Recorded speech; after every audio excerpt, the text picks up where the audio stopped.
My family secretly purged all records from 1958. Now I know why.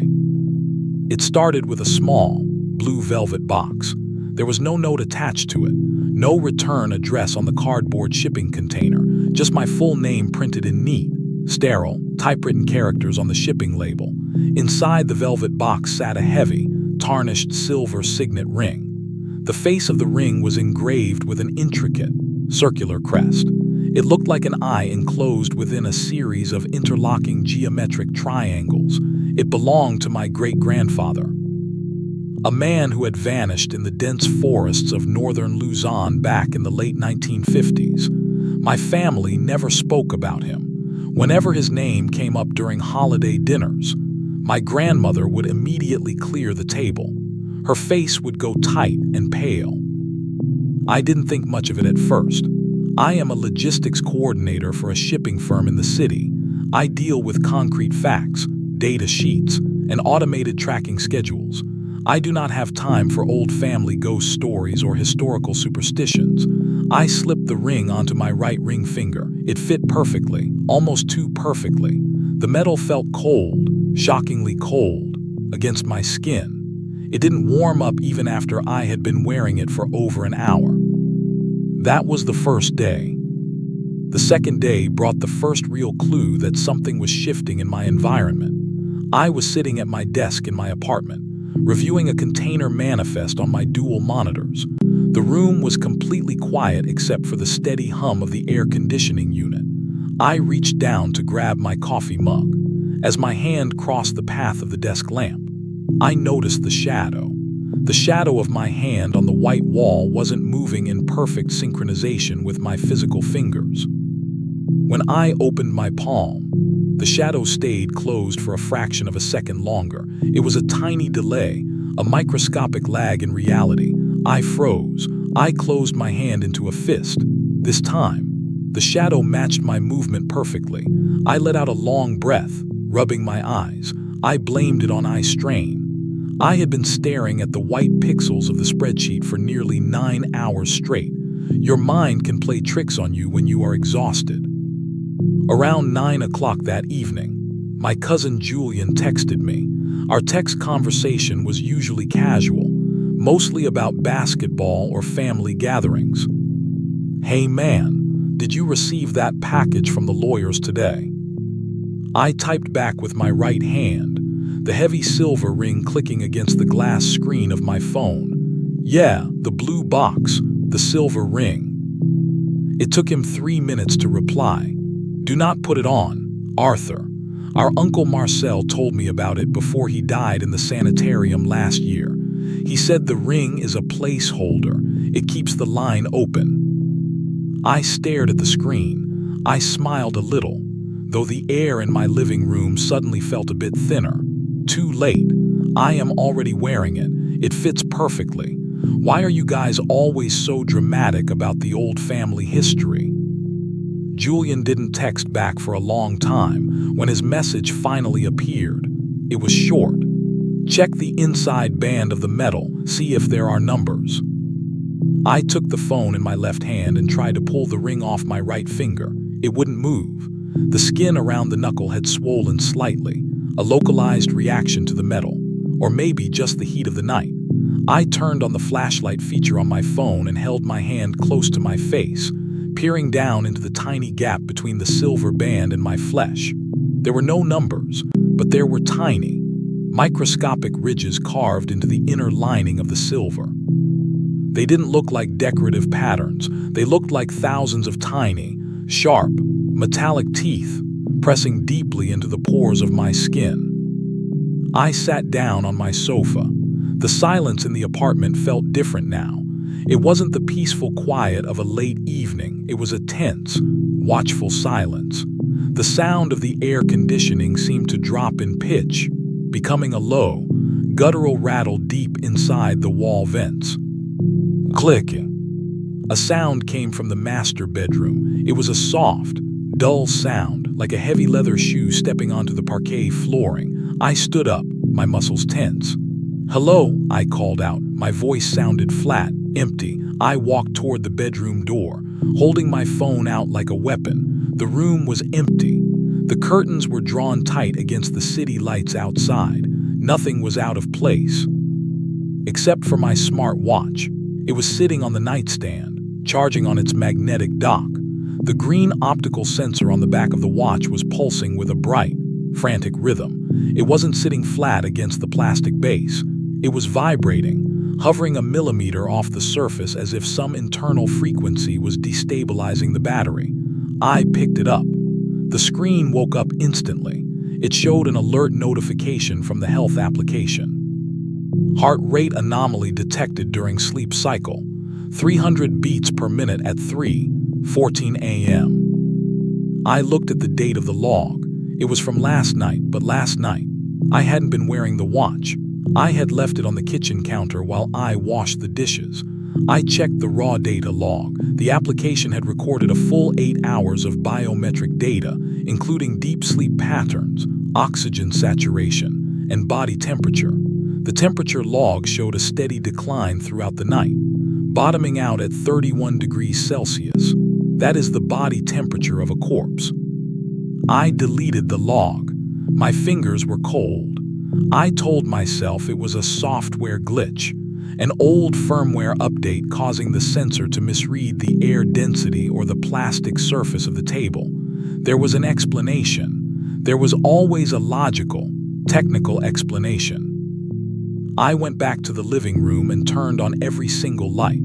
The bright, yellow glare of the LED bulbs filled the corners of the space, washing away the shadows. I felt a little better. I sat at my desk and tried to focus on my work, but my gaze kept drifting back to my right hand. The silver ring seemed brighter now. The tarnished surface was turning clean, polished, as if the natural oils of my skin were eating away the decades of grime. At midnight, my phone buzzed on the desk. It was a notification from an unknown number. There was no caller ID, no standard numerical prefix, just a blank sender profile. The message was a single line of text. The registry requires a clean signature. Do not use ink. I typed a response instantly. Who is this? Julian. Is this you? Stop playing around. The delivery status icon turned to a red exclamation mark. Undelivered. The network connection on my phone was dead. The signal bars in the top corner of the screen dropped to 0, then disappeared entirely. I stood up and walked to the window. The city below me was alive, a sprawling grid of streetlights, moving cars, and glowing skyscrapers. I live on the 15th floor of a modern concrete tower. I am surrounded by thousands of people, yet, as I looked down at the streets, I realized I couldn't hear the traffic, the distant hum of the city, the faint wail of sirens, the rumble of the elevated train 2 blocks away. It was completely gone. The world outside the glass looked like a high-definition photograph, a static, silent image of a city that had been paused mid-motion. I pressed my palm against the glass. The pain was freezing. Ice was starting to form on the inside of the window, small, delicate, crystal feathers that branched outward from the center of my handprint. The sound returned. It wasn't coming from the bedroom this time. It was coming from inside my own chest. A low, dry, friction sound, like paper sliding against paper with every breath I took. I pulled my shirt open. The skin over my sternum was perfectly normal, but when I pressed my fingers against my ribs, I couldn't feel my heartbeat. There was no pulse in my neck, no throb in my wrists. I rushed to the bathroom mirror. I turned on the mirror light. I looked at my reflection. My eyes looked correct. My hair looked correct, but when I blinked, the reflection didn't blink with me. The figure in the glass stayed perfectly still, its dark eyes staring directly into mine with a cold, blank, total focus. I backed away from the sink, my heart, or whatever mechanism was left inside me, freezing solid. "This is a dream," I whispered to myself. "You are having a severe lucid nightmare. You are still asleep in your bed. Wake up, Arthur, wake up." The reflection in the glass smiled.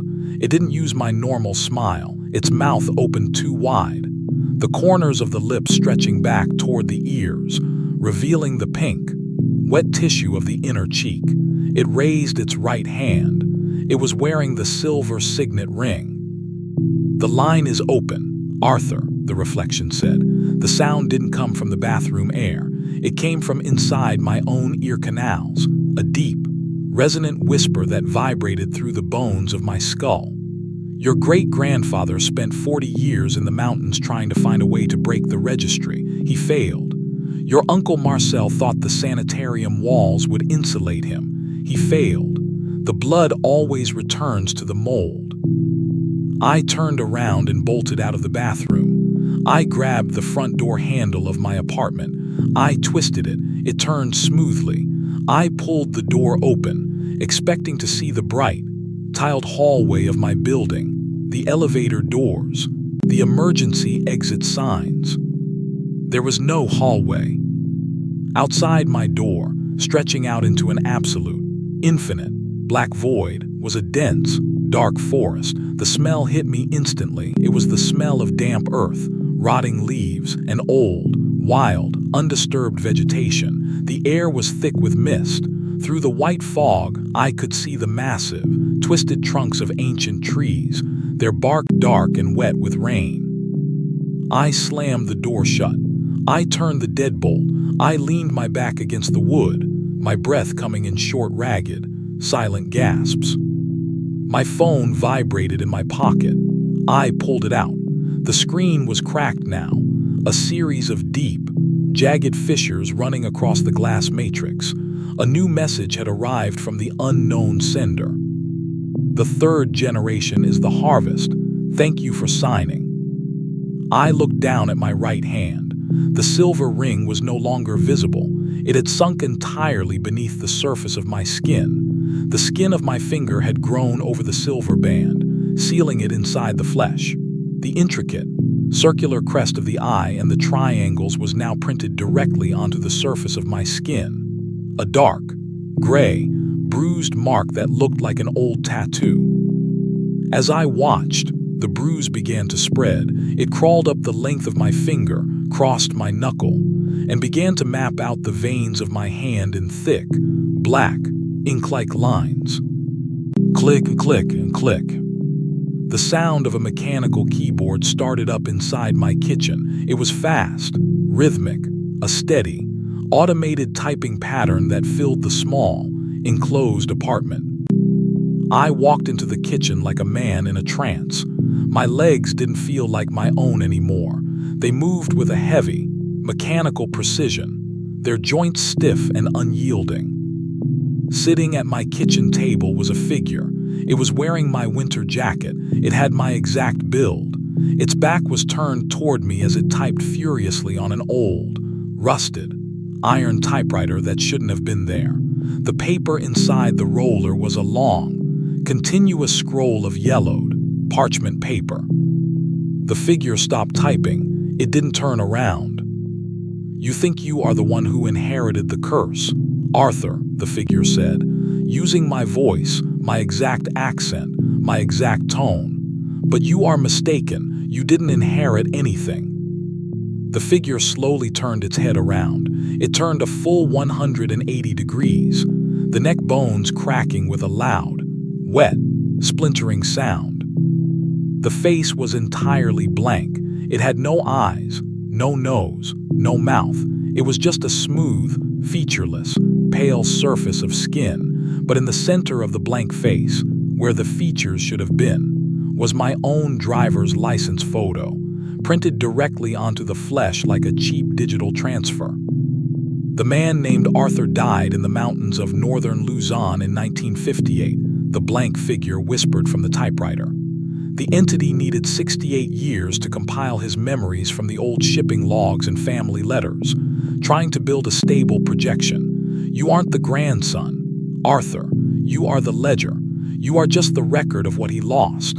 And now, the file is being closed. I looked down at my hands.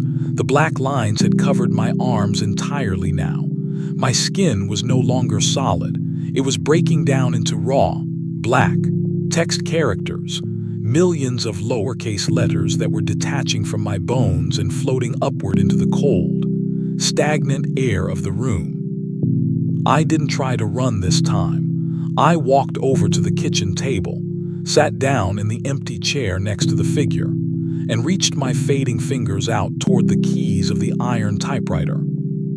The forest outside the window began to grow through the concrete walls, the dark roots breaking through the drywall, the mist filling the kitchen, washing away the last remaining pieces of my apartment. I began to type. My fingers didn't make a sound against the metal keys. System verification complete. Vessel 34 has been cleared for entry. And as the final letters pulled away from my mind, I realized the most terrifying thing of all. I wasn't sad to disappear, because for the first time in my life, I finally understood what my name was meant to spell.